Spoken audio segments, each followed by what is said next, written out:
이름으로 사랑합니다. 이렇게 드립니다.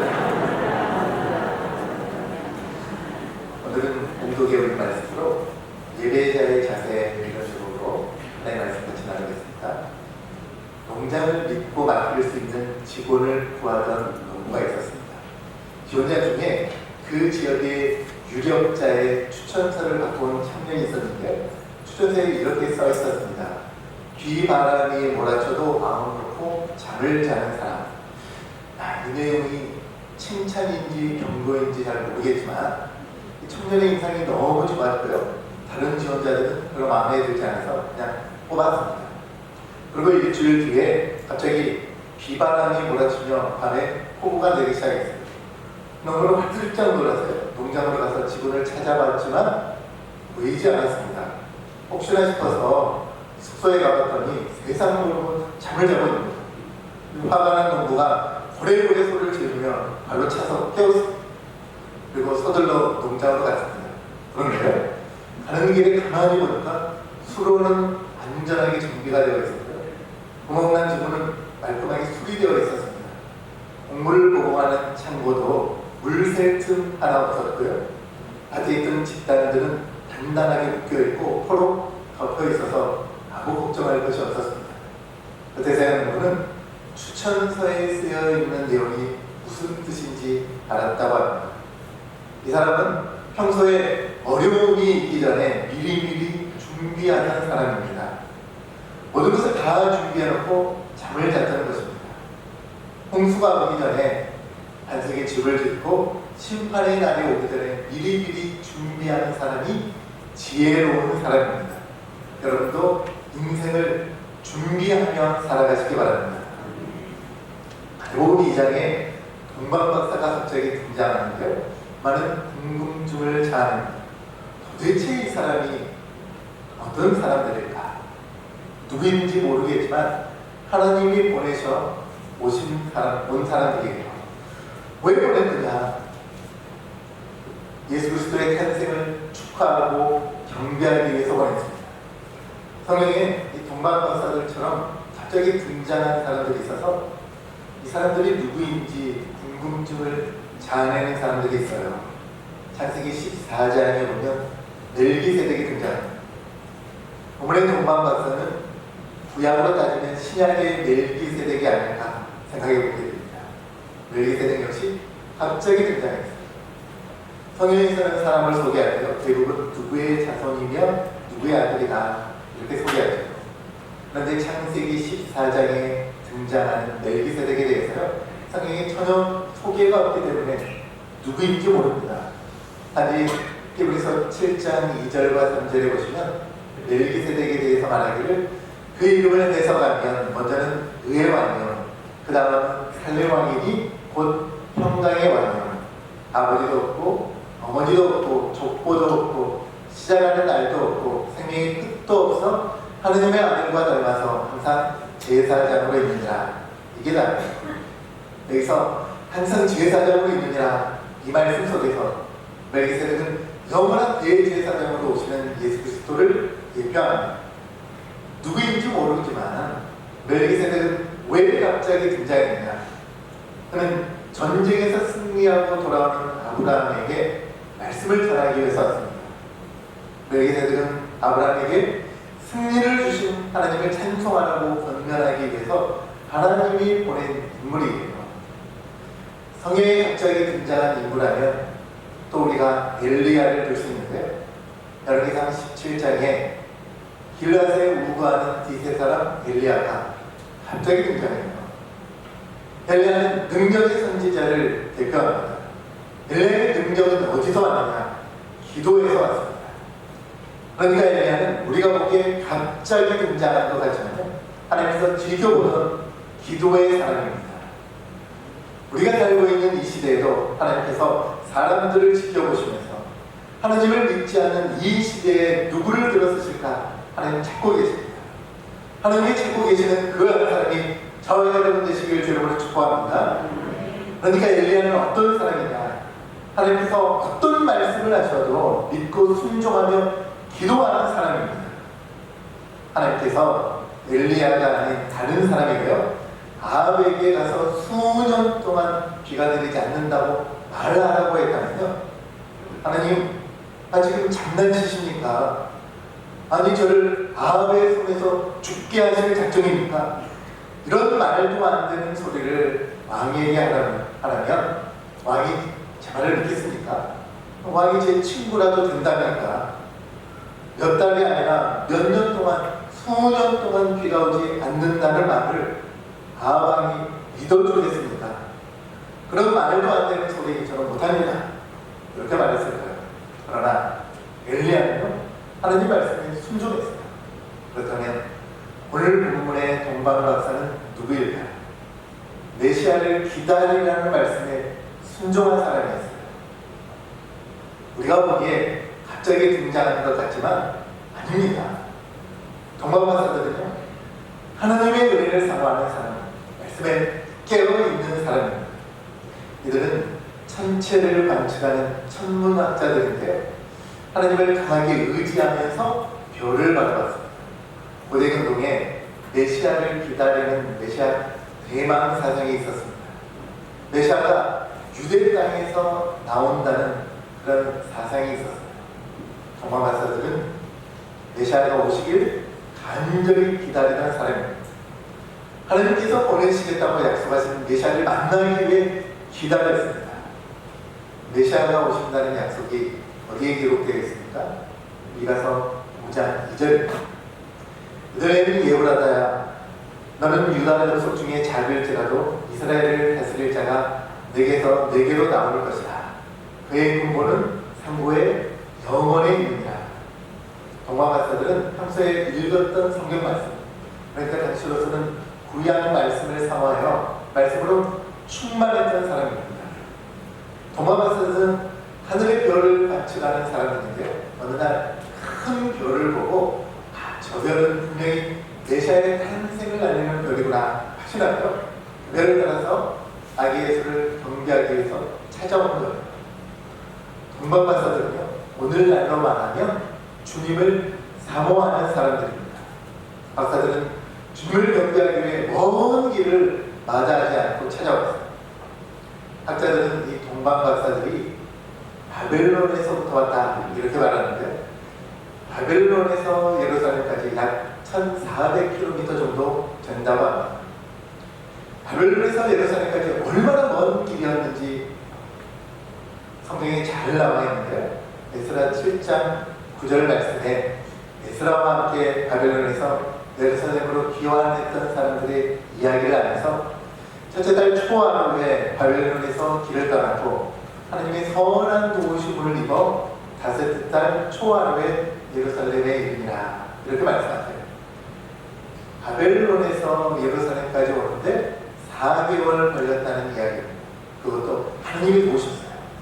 하나님이 선하게 도우셔서 어려움 없이 왔기 때문에 넉 달 만에 온 것입니다.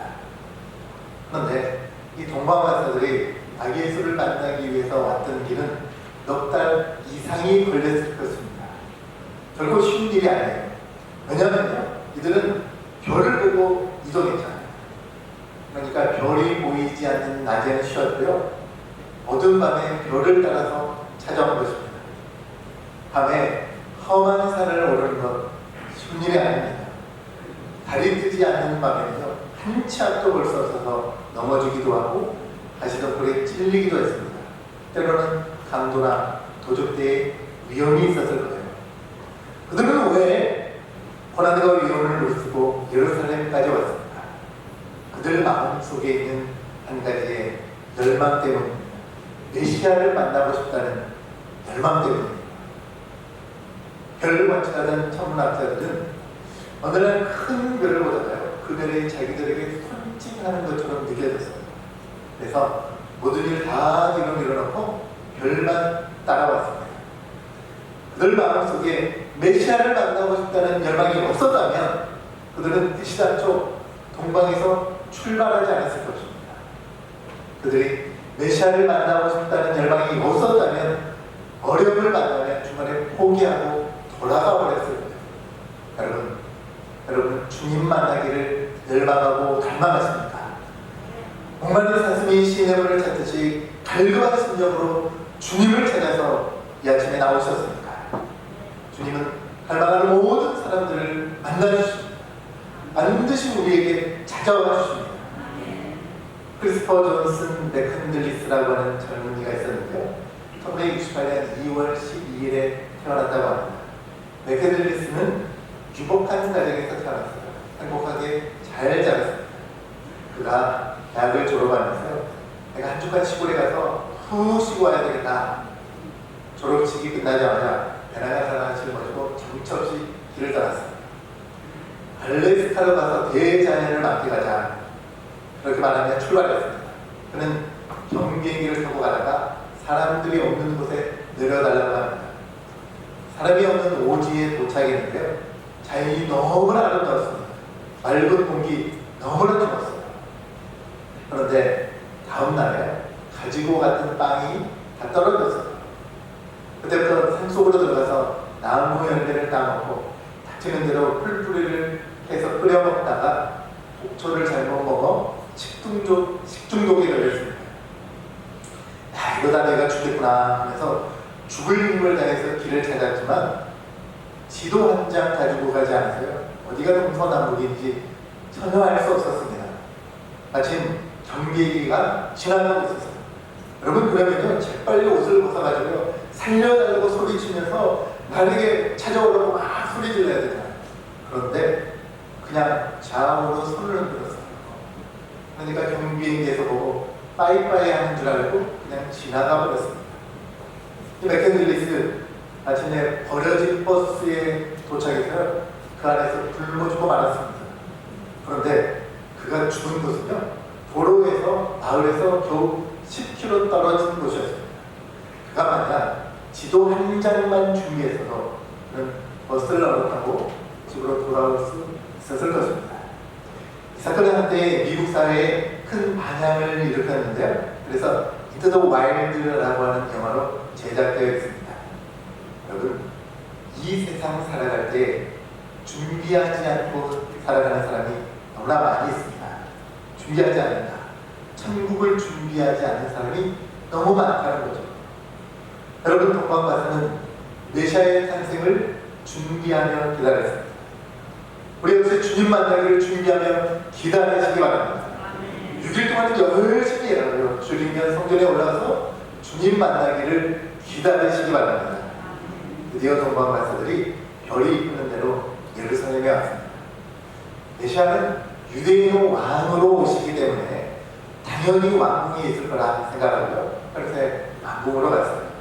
그래서 갑자기 메시아의 탄생 소식을 듣게 됩니다. 그래서 태도가 어떠합니까? 3절에 보면요. 헤롯 왕과 온 예루살렘이 듣고 소동하더라. 메시아의 탄생을 들었다면 기뻐해야 될 텐데 소동했다고 나왔어요. 여러분, 주님이 다시 오신다 말씀하셨는데 주님이 다시 오신 것은 어떤 사람에게는 기쁜 소식이고 어떤 사람에게는 소동해야 될 소식입니다.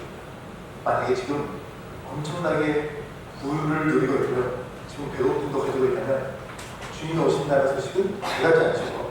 아니 내가 이 배고픔 누려야 되는데 주님이 오시면 다 필요 없잖아요. 그런데 힘들어버렸고 주님을 간절히 기다리는 사람에게 주님이 오시는 소식은 너무나 기쁜 소식입니다. 동방박사들이 헤로드 왕궁에 도착해서요. 유대인의 왕으로 태어나신 분이 어디 계십니까? 이렇게 물었을 때 헤롯이 무척 당황했다고 나왔어요. 깜짝 놀라서 소동을 피웠습니다. 여러분, 헤롯은 예수님의 탄생을 왜 그렇게 싫어했을까요? 지금 헤롯이 유대 땅을 다스리고 있지만 그는 정작 유대인이 아니었습니다.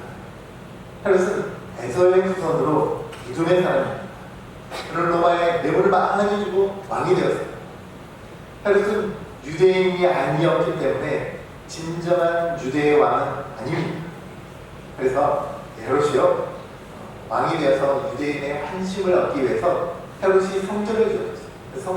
성경에 헤롯 성전이 등장합니다.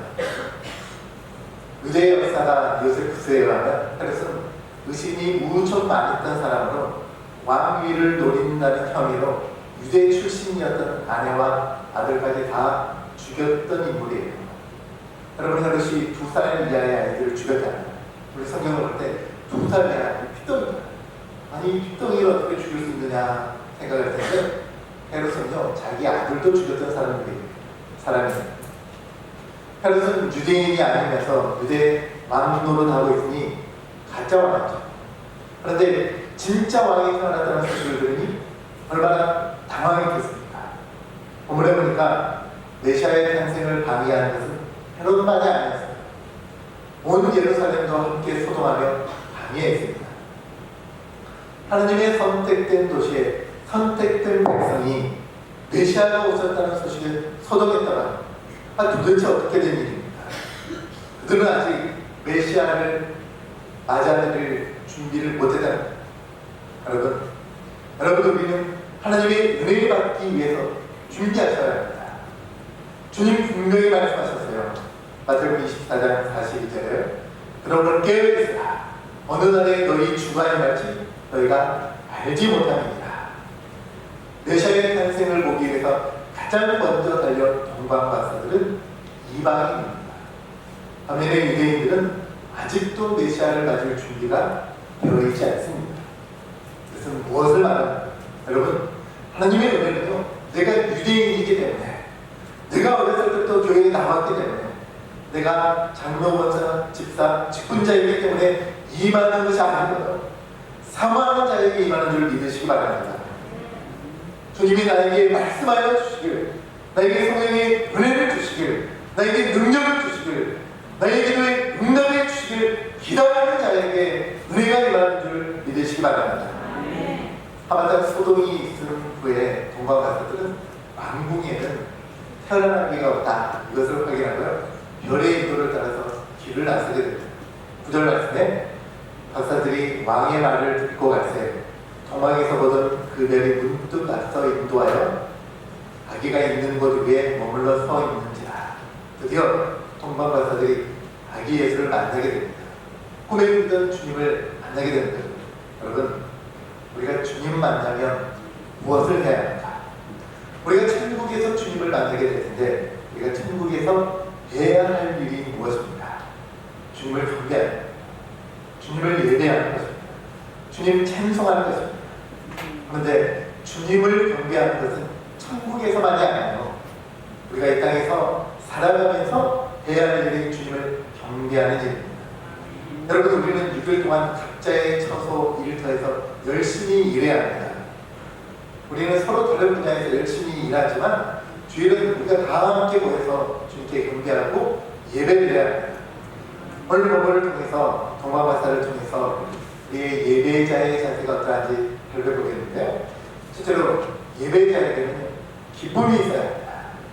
10절의 말씀에 보면 그들이 별을 보고 매우 크게 기뻐하고 기뻐하더라. 동방박사들 아기 예수께 경배할 때 기쁨이 샘솟았습니다. 박사들은 주님 만나고 온전한 기쁨을 보게 되는데요. 여러분 우리가 예배를 통해서 주님 만나셨다면 우리가 기쁨을 하고 우리의 삶이 변화되어야 합니다. 사도 바울이 고백한 것처럼 우리 안에 기쁨이 가득해야 합니다. 다윗이 고백한 것처럼 예배하는 자에게는 기쁨이 있어야 합니다. 십자가 앞에 있어도 기쁘고 기도하면 기쁨이 충만하고 봉사 전도할 때 우리에게 기쁨이 솟아나야 합니다. 이 세상에도 기쁨이 있지만 그러나 주님이 주시는 기쁨은 비교할 수 없습니다. 뭐가 그렇게 기쁘냐고요? 이것은 경험해 보셔야죠.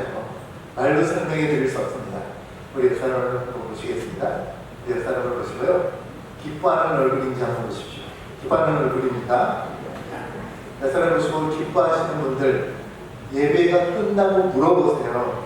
주님 만나고 뭐가 그렇게 기쁘냐고 물어보시면 분명히 이야기해 줄 것입니다.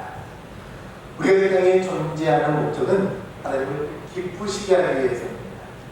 출애굽기를 연구해 보면 이스라엘 백성들이 법궤를 지키고 있었던 것이 아니고요. 법궤가 이스라엘 백성들을 지키고 인도해 주었음을 알 수 있습니다. 하나님은 예배 드리는 우리의 삶을 지켜주십니다. 우리가 이 세상 영적인 전쟁터에서 승리하도록 예배는 우리에게 능력을 더하여 주십니다. 예배를 통해서 우리가 하나님의 은혜를 누리게 됩니다. 예배를 통해서 하나님께서 우리와 함께 하심을 확신하게 됩니다. 여러분, 예배는 우리의 선택이 아닙니다. 구원 얻은 자의 삶의 본질이 예배입니다. 이스라엘 백성들은 예배하기 위해 출애굽했습니다. 여러분, 우리는요, 예배하기 위해 세상에서 출애굽하여 성전에 모이는 것입니다. 우리가 구원받고 이 땅에 사는 이유가 무엇입니까? 예배를 통해서 하나님을 기뻐하기 위해서입니다. 예배를 통해서 우리가 이 세상에서 어떤 복을 얻느냐, 이것보다도 더 중요한 것은 예배를 통해 하나님 만나는 거예요.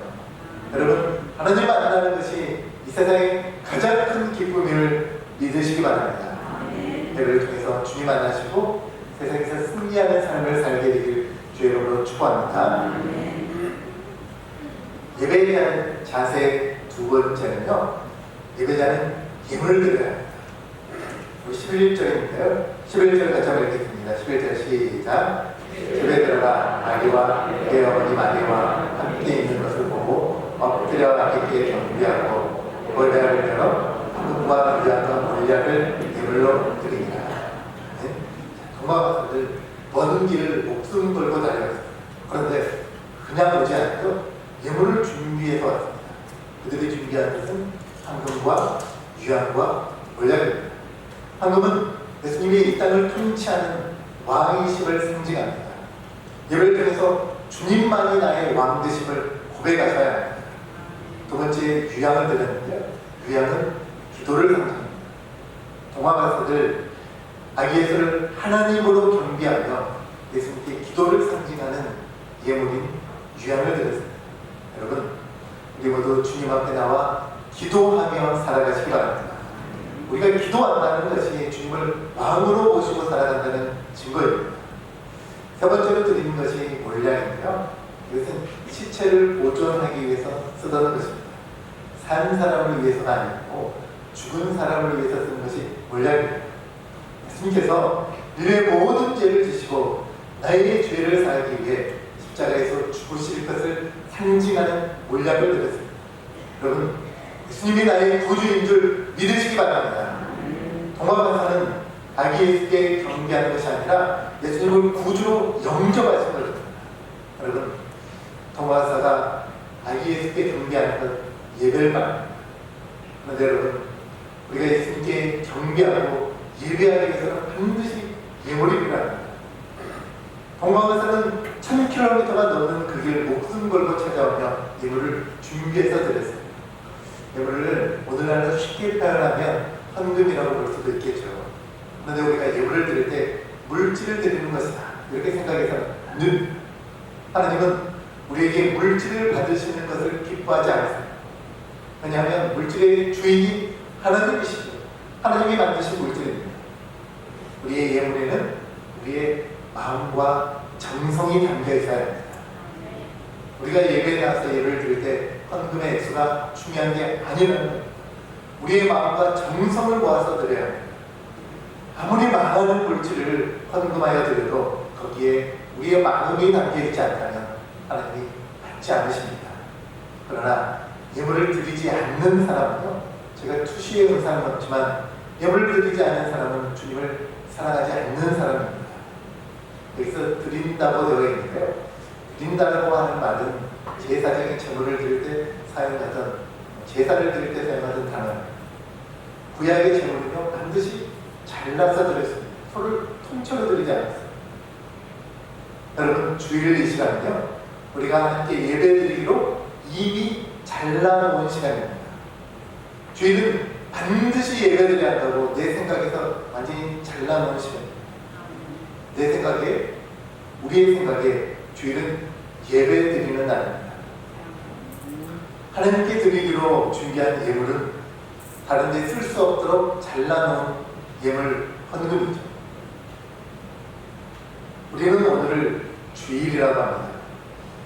여러분, 우리 그리스도인들, 예수 믿는 사람들에게요, 오늘은요, 일요일이 아니에요. 공휴일이 아니에요. 쉬는 날이 아니에요. 하나님께 예배 드리기 위해서 잘라놓은 주의 날입니다. 오늘을 제발 일요일이라고 말하지 마세요. 주일입니다. 사람들은 주일이 되면 갈라지게 됩니다. 예배 드리러 가는 사람과 세상 즐기러 가는 사람들로 갈라지게 됩니다. 하나님 만나러 가는 사람과 세상 일하러 가는 사람으로 갈라집니다. 주의 날을 영어로 로드스데이라고 합니다. 주의 날은 주를 위해서 예배하는 날입니다. 여러분, 주일 예배를 드리며 주님이 원하는 대로 나머지 6일도 살겠다고 다짐하고 결단하며 예배 드리시기 바랍니다. 세 번째로 예배 드리는 자의 자세는 순종해야 되는데 12절 말씀해 보니까 그들은 꿈에 헤로드에게로 돌아가지 말라 지시함을 받아 다른 길로 고국에 돌아간다. 동화가서들요 꿈에 헤로드에게로 가지 말라 지시함을 받고 다른 길로 고국에 갔습니다. 사실 다른 길로 가는 게 쉽지 않아요. 우리가 왔던 길을 기억해서 가는 건 쉬운데요, 다른 길로 가는 건 쉽지 않아요. 박사들이 왕궁에 나갈 때 헤롯은 베들레헴에 가서 아기 예수를 만나면 자신도 경배할 테니 가르쳐달라고 합니다. 그러나 실상은 예수를 죽이기 위한 음모였어요. 동화 박사들은요, 왕의 명을 따를 것인가 하나님의 말씀을 따를 것인가 선택해. 여러분, 여기서 왕명은 내가 현실에서 들은 말이에요. 내가 방금 왕에게 들은 말입니다. 그런데 하나님의 지시는 꿈속에서 이루어진 일입니다. 왕명을 따르지 않으면 어떠한 불이익이 있을지 모릅니다. 그러나 동방박사들 하나님의 지시를 따라갑니다. 하나님은 우리 앞에 두 가지의 길을 열어주셨습니다. 하나는 하나님 말씀에 순종하는 길이요, 하나는 세상을 따르는 길입니다. 하나님 말씀대로 가는 길이요, 좁은 길이요, 험한 길이요, 고통과 고난의 길입니다. 그러나 이 길 반드시 가야 할 길이 있습니다. 여러분, 우리의 예배는 순종으로 연결되어야 합니다. 이것이 바로 살아있는 예배입니다. 우리가 예배를 드리고 나서 가장 중요한 것은 내가 들은 말씀에 순종하며 사는 것입니다. 오늘 예배에 참석하신 여러분, 내가 오늘도 예배를 드렸구나, 이것으로 만족하지 마시고 분명히 오늘 말씀을 통해서 하나님이 여러분 각자에게 주시는 말씀, 하나님이 우리에게 주시는 레마의 말씀에 순종하시기 바랍니다. 여러분, 오늘 말씀을 듣고 하나님 말씀에 부딪혀오는 말씀, 나에게 감동 주신 말씀이 있다면 그 말씀을 적어 살아가셔야 합니다. 오늘 살펴볼 대로 동화가서들은 말씀에 순종하여 헤롯에게 가지 않고 돌아서 먼 길을 걸어와서 주님께 경배하고 주님 앞에 헌신을 다녀가며 예배를 드렸습니다. 귀한 예배를 마친 후에 그들은 말씀에 순종하여 다른 길로 갔습니다. 헤롯의 길로 가지 않고 다른 길, 주님의 길을 걸어갑니다. 여러분, 우리도 세상과 다른 길, 천국 길을 가야 할 줄이 있습니다. 그럼 예배 승리하셔서 세상과 다른 길, 주의 길을 걸어가시기 바랍니다. 여러분도 예배를 통해서 주시는 하나님의 말씀에 순종하여 세상 사람들이 가는 길이 아닌 주님이 인도하시는 길을 가면서 영원 구원의 복을 이루시며 형통의 길을 살아가시길 주님으로 축복합니다. 하나님 아버지, 참으로 감사드립니다. 하나님께서 우리에게 또 말씀을 통해서 예배자의 자세에 대해서 우리에게 말씀을 주셨습니다. 예배자의 자세, 기쁨이라고 말씀하셨으니 우리가 예배를 드리며 하나님을 기뻐할 수 있도록 하나님 도와주셔서 하나님 기뻐하며 말씀드리게 하여 주시고, 하나님 기뻐하며 찬송하게 하여 주시고, 하나님 기뻐하며 예배를 드릴 수 있도록 하나님 도우시게 하여 주시옵소서. 아버지 하나님, 예배를 통해서 우리가 다시 한번 다짐하며 확신합니다. 우리는 세상의 길로 가지 않고 주의 길로 걸어가겠다고 우리가 확신하니 하나님 도와주셔서 주의 길로 걸어가는 우리의 모든 삶을 도와주시고 함께 하여 주시옵소서. 예수님의 이름으로 기도드립니다.